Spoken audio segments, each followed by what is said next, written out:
Yes, I grew up chasing elephants from my parents' farm. I grew up in rural central Kenya, in a small village quite close to the Aberdares. And we had lots of elephants that would leave the Aberdare National Park to come eat our maize. So if you're looking for tips on how to chase elephants from your farm, I have some ideas. One of them is banging your pans and sufurias and make a lot of noise and hope that the elephants will get scared. But the ones that I dealt with were very stubborn and would leave until they had eaten all the maize in the farm. But I'm not here to tell you about elephants. What I really enjoyed growing up actually was spending time with my grandparents who lived in a nearby village where the elephants would not reach, and so I didn't have to wake up at midnight to chase away the elephants. But what I really enjoyed about spending time with my grandparents were the stories that they told me about colonialism, but also watching how they lived with each other. You see, in that day and age, when in a very chauvinistic society, my grandfather woke up every day to make breakfast for his wife. If you are sitting next to your husband, you can tell him to take a cue. And he would be very angry if my grandmother woke up earlier before he had made the breakfast. And this was in an age where they were not using gas, they were not using microwaves, they were using firewood. And for those of you who grew up in the village, you know how difficult it is to light and cook using firewood. But he did it. It was his own way of showing his love and his commitment to his wife. And I grew up really admiring that and enjoying that. What I think really shaped me, though, my grandmother's stories about colonialism. And like many of us seated in this room, she lived through the colonial days. She told me about how they were uprooted from their homes and taken to the settlement camps where they lived in a communal setup, and they were forced to dig trenches around the camp. I have a question for you. Why do you think they were forced to dig trenches around the camp? Any ideas? It was to keep away the Mau Mau who were in the forest from coming to the camps to meet with their wives and their children, but also to get food and get intelligence information that would help them fight the colonizers. She told me stories of how she saw pregnant women miscarry due to the hard work that they were doing. She told me stories of how their young men had to leave their families and go to the forest to fight with the Mau Mau. She saw many of them die. She saw many of them brutally tortured by the colonizers. And in her eyes, at that time, anybody who she thought was from British or was a white person, to her was a colonizer. Because I think at that age, she had never met somebody who was not an African. And I think as I listened to her stories, I had an open mind, but I think I walked away with some biases, and specifically around the British people, but also generally white people. And I think my only interaction up to that time with white people was occasionally when they would be driving in the villages and they would see us on the roads playing, and they would throw some candy at us and we'd scramble for the candy and we'd be saying, Jambo, Karibu Kenya, and which other one? Hakuna Matata. And that was my only interaction with a white person up to that time. They were not people that I thought that I could relate with, that I could have genuine friendships with, or that we could have a meaningful relationship with. And so, fast forward a number of years, I've gone through universities, have learned a few English words. I don't only say Hakuna Matata and Karibu Kenya. Hopefully my English is much better, you will tell me. And I get into this job. It's an international charity organization. And this was the first time that I was working in a very culturally diverse team. In fact, my direct manager was a British. And I remember our first interaction with him, I was quite unsure about how to behave in that relationship. And I would be genuine and honest enough to say that in most of our interactions, it was a yes, sir kind of relationship. Whatever he said, I did. I saw myself not as an active participant in discussions with him, but more of an implementer, a doer, somebody to take instructions. And that continued, unfortunately, for almost 1 year. And I remember when we would walk to Java's, having tea and coffee, I thought about my grandmother, and I thought about her stories of colonialism. And I wondered, what would my grandmother actually expect me to do in this situation? Would she see me as a betrayer?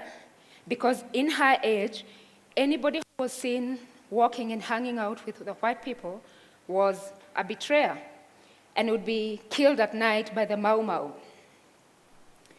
And I walked with these fears, with these thoughts in my mind for pretty much a year.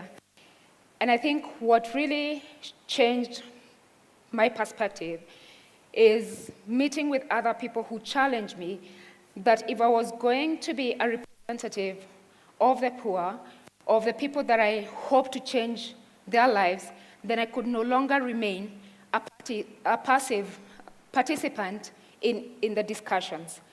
That in fact, by my being quiet, by my being reserved, and by not sharing what I really thought and knew, then I was actually betraying my people. And one of the things that I took time to do is to reflect about what was my role in this space, in the international development space that I found myself in. What role was I supposed to play? I felt that there were a number of options for me. One was to remain the passive participant that I had been and hope to just flow with the crowd. The second one was to separate myself, as the Mau Mau people had done, and seclude myself and hope that somehow things will work out. Or I could marry the two and find and define for myself a path that would work for the people that I hoped to represent and to create a social impact that I really hoped that I would create by being on that platform.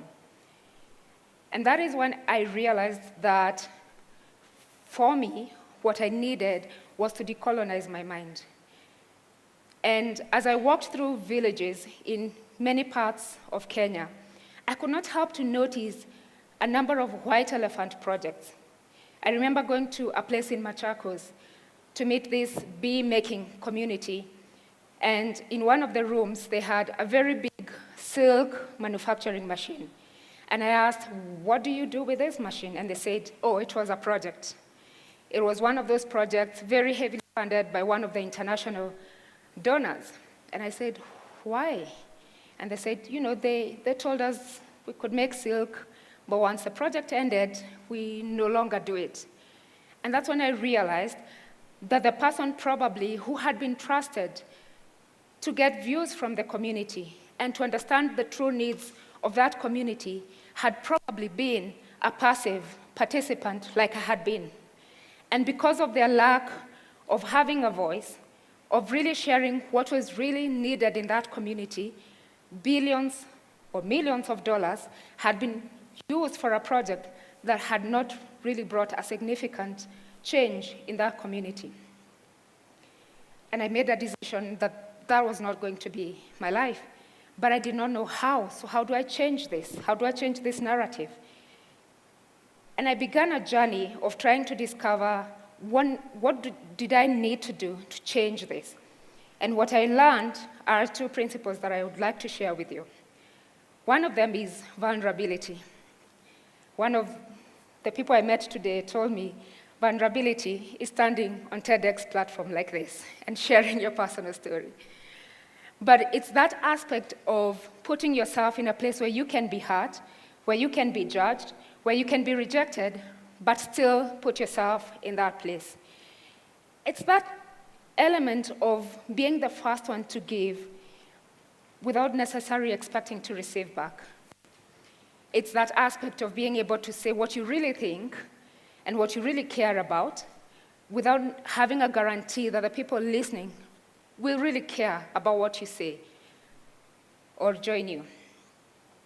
And I think the best example that I can give of my journey of vulnerability, other than standing on this platform, is when I met a good friend of mine called Hannah.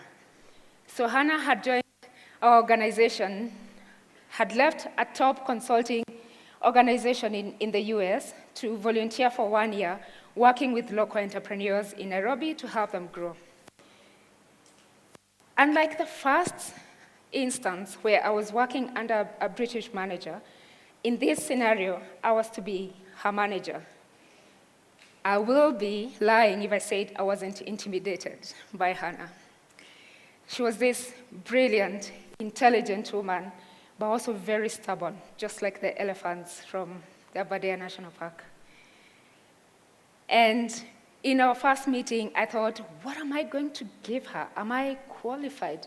This was the first white person that I was ever going to manage. Nothing, I think, in my experience, in my training, had prepared me for this. And likewise for her, I was the first African manager that she was ever having.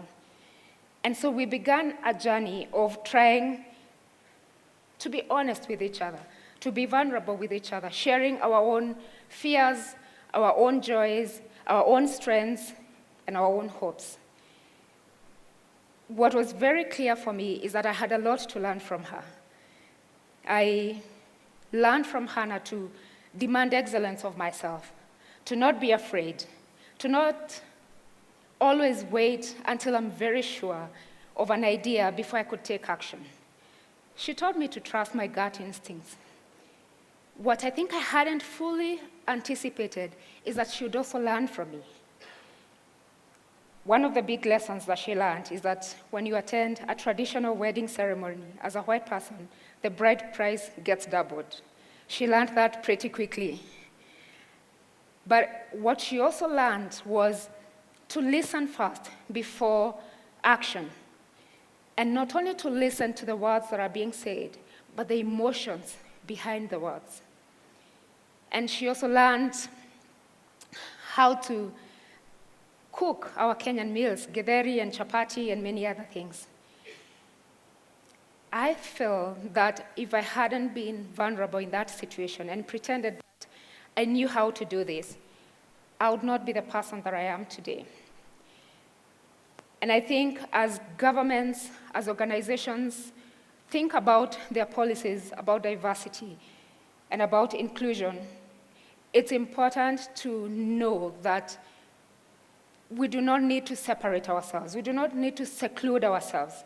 As I thought about colonialism and the Mau that fought colonialism, their basic ideology had been that we need to stay together as a pack, as a community, and that's the only way that we can fight the British colonizers. What I'm presenting to you today is that the next level of colonizing our minds does not require us to seclude ourselves. In fact, it requires the opposite. Instead of being armed and guarded and being secluded and keeping to the people that we think are our people, we need to expand our capacity to love and embrace people who have different opinions, who grew up in different environments than we did, and expose ourselves to the possibility that these people too can become a part of our family, and they have something that they can add to our lives. The second principle that I want to share with you is about empathy. And to give you an example about empathy, one of my colleagues who is seated here, Harry, who is British, posted last year on Twitter, Happy Madaraka Day. We all know Madaraka Day is a day to celebrate Kenya's self-governance. Nothing could go wrong with such a message, right? Well, it did, at least for him. People wrote on his page saying, you have no right to celebrate Madaraka Day. You have no right. We're actually celebrating our freedom from you people. And in his own words, he felt that the people who wrote those words, in their eyes, they saw Harry as a British colonizer, even though colonization had taken place more than 5 decades ago. And the fact that he did not see himself, he did not share the ideologies and the philosophies of the British colonizers. And I feel that without empathy, it is so easy to judge people. It is so easy to be harsh with other people. And I think what lacked in the people that were sending those messages is that lack of understanding and is the lack of getting to really know Harry. Because I think if they had taken the time to know him, they would not have written what they wrote. What these people didn't know is that a couple of months ago, to be exact, January this year, there was the recent Dusit attack. And I remember sitting in the office, minding my own business, and I got a text from my husband saying, "Terrorism in our building." I was like, that's a good joke. What I came to discover a few minutes later is that the Al-Shabaab, who believe that their goal is to fight the enemies of Islam, had attacked and were killing people in the building that he was in. I was shocked. I didn't know what to feel. I was confused. I wondered, what should I do? Where should I go? Who can help? And my first instinct was to go to a nearby police station, and they confirmed, and they told me, don't worry, he'll be safe. So as I waited in the police station, the person who stood next to me and cried with me and hugged me and bought me some tasteless tea at the police canteen was Harry. He tried to give me a good number of jokes. He's very good with jokes. And made that moment bearable for me at that time. The people who had posted on his Twitter feed saying, you have no idea, you shouldn't be celebrating this, did not get a chance to experience that side of Harry. And my philosophy is that at a time like that, I would have expected maybe my family, my immediate family, to come and be with me. They were too far away. They couldn't support me at that time. But it was Harry, a member of this global community, who stood with me at that time. And maybe as you're seated here, you have stereotypes about certain people. You have ideas about people that you regard as others, be they migrants in the US probably, and other countries, be they people of another tribe, or it could even be gender or age. I want to challenge you that the people that you regard as others are actually your family and can be a part of your broader family. And we have the capacity to extend our love and our family to people in the broader community. We face a lot of challenges in our country today and in the world today. Challenges to do with poverty, challenges to do with disease and terrorism. We need the humility to admit as a people that we cannot deal with those challenges alone as a country. We need the global community to help us deal with those challenges. I encourage you, as you walk out of this room, are there people that you have never bothered to interact with? Invite them for a meal in your house. It is very hard to judge somebody as you cook and share a meal with them. Thank you.